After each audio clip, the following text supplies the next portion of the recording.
In the previous video, we have seen the relation between mass and acceleration.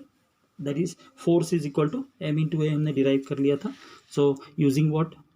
Newton's second law of motion. Okay. Now we have to see about the force. Force का formula अपने पास क्या आ गया? Force is equal to mass into acceleration. So since acceleration क्या है? ये vector quantity है, तो force भी क्या हो जाएगा? Force is also is a vector quantity. Force is what? It is a vector quantity. And always when we are applying a force on the body, there will be an acceleration produced. इसका मतलब क्या है? किसी भी body के ऊपर अगर हम फोर्स अप्लाई करते हैं, तो फोर्स अप्लाई करेंगे तो क्या होगा? उसमें एक्सेलरेशन होगा. And when it is creating the acceleration, it will be in the form of F is equal to ma. So force is very very important. For example when we take play the exam carrom board, जब हम खेल रहे हैं, तो carrom board खेलते समय हम क्या करते हैं? स्ट्राइकर को जब हम हिट कर रहे हैं, उंगली से हम जितना उसको जोर से मारेंगे, उसी डायरेक्शन, जिस डायरेक्शन में हम फोर्स अप्लाई करेंगे, जिस डायरेक्शन जितना हम फोर्स अप्लाई करेंगे, उसी वे में striker will be moving in the that particular direction. तो force plays an very important role. How? Mass into acceleration. So what is the unit of force? Force, the unit of SI unit of force is Newton. SI unit of force is what? Newton. So if we consider that if F is 1 Newton, when we will say that F is 1 Newton? When mass of 1 kg and a acceleration of 1 meter per second square is applied on a body, then a force, this force is called as what? Newton. So how will you define the Newton? Newton is the force required to produce an acceleration of 1 meter per second square in a body of mass 1 kg. तो किसी भी body के ऊपर 1 newton of force कब apply होगा? जब उस body का वजन है 1 kilo, 1 kg, and it is producing an acceleration of 1 metre per second square. तो उसको हम क्या कहेंगे? Newton. We will call this as what? Newton. So now in the next we will see the unit of different unit of forces. So SI unit, we have seen that it is Newton. Okay, and apart from that, this is the absolute unit. Another is the gravitational unit. What is the gravitational unit? How will you define this? How will you take this gravitational unit? Gravitational unit is given by kg weight of this force. Okay, ये तो हो गया SI unit में. Similarly CGS unit. CGS unit is dyne.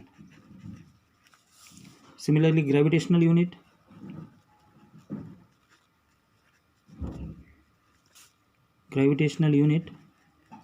is given by kg का CGS unit क्या है? Gram and weight. And FPS foot pound unit क्या है? फोर्स का पाउंडल. ओके, एंड इसका ग्रेविटेशनल यूनिट क्या है? LB wait. क्लियर हो गया? तो ये हो गया अपना Newton's second law of motion का डिटेल में. F is equal to ma, and what is the unit of force, and what is the unit, what is Newton.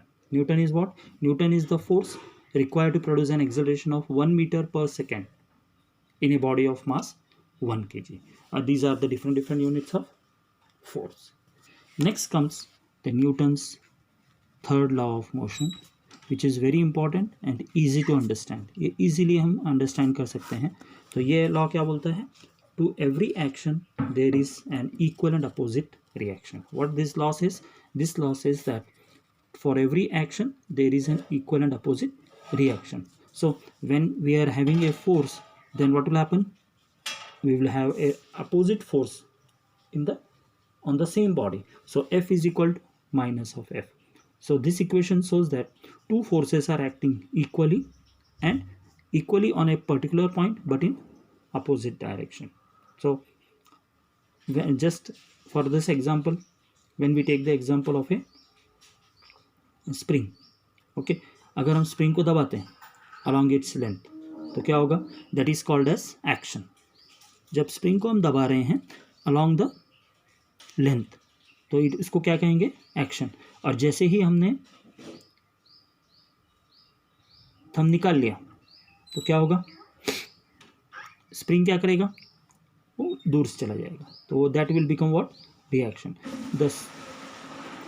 जब हम एक्शन अप्लाई कर रहे हैं फोर्स के ऊपर, the spring is also applying a force in opposite direction, so this will become what, reaction. Second thing, जब bullet fire कर दिया, okay, when bullet is fired from a gun, what the bullet will do, bullet will move in forward direction, उसको कहेंगे action.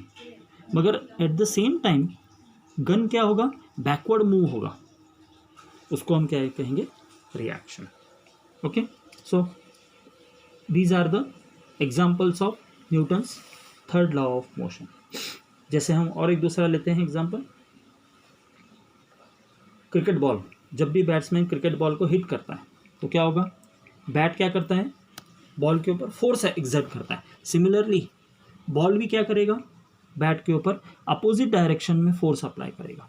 So this is called as action and reaction. You take the example of this gravitational force भी। Gravitational force भी क्या है, ये एक तरह का attraction between the two bodies will also constitute action and reaction pair. Clear हो गया। रॉकेट, रॉकेट को जब हम ऊपर छोड़ते हैं तो क्या होता है, the same amount of force will be applied in upward direction. Okay, so उसमें भी क्या हो रहा है, न्यूटन्स थर्ड लॉ एप्लीकेबल हो रहा है। So these are all the examples of Newton's third law of motion. और एक अगर एग्जाम्पल देखना है तो किसी के गाल के ऊपर एक चांटा मारो, तुमको क्या मिलेगा, उसका डबल मिलेगा उस तुमको। It is just part of a joke. So action and reaction is the Newton's third law of motion. Okay, अब after this we will have the impulse force, or it is also called as impulsive force. What is impulsive force? Impulsive force किसे कहते हैं, and what is the definition? Impulsive force means it is the force acting on a body for short interval of time.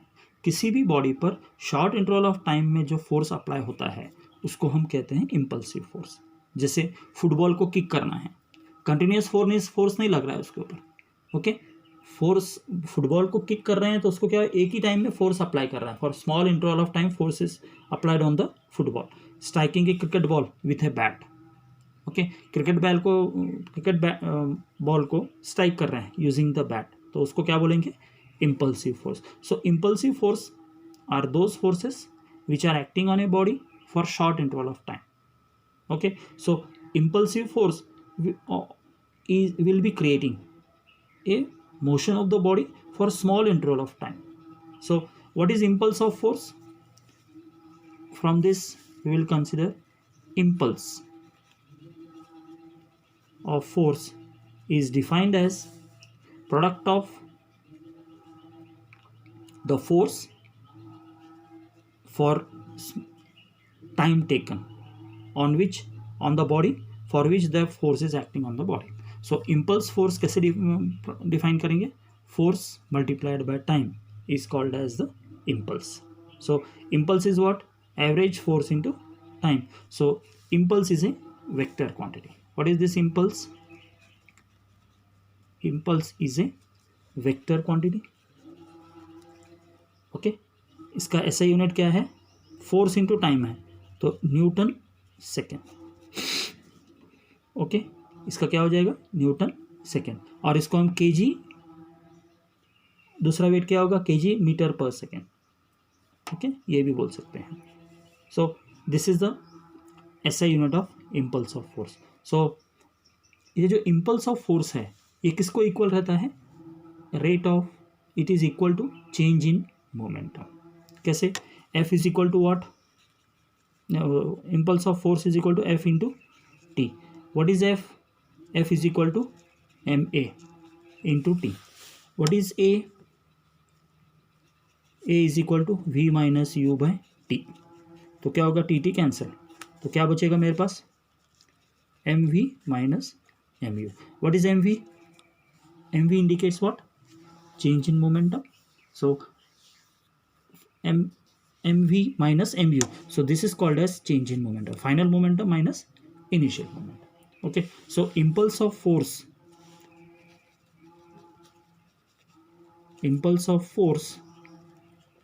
can also be written as change in momentum. इसको हम क्या कहेंगे?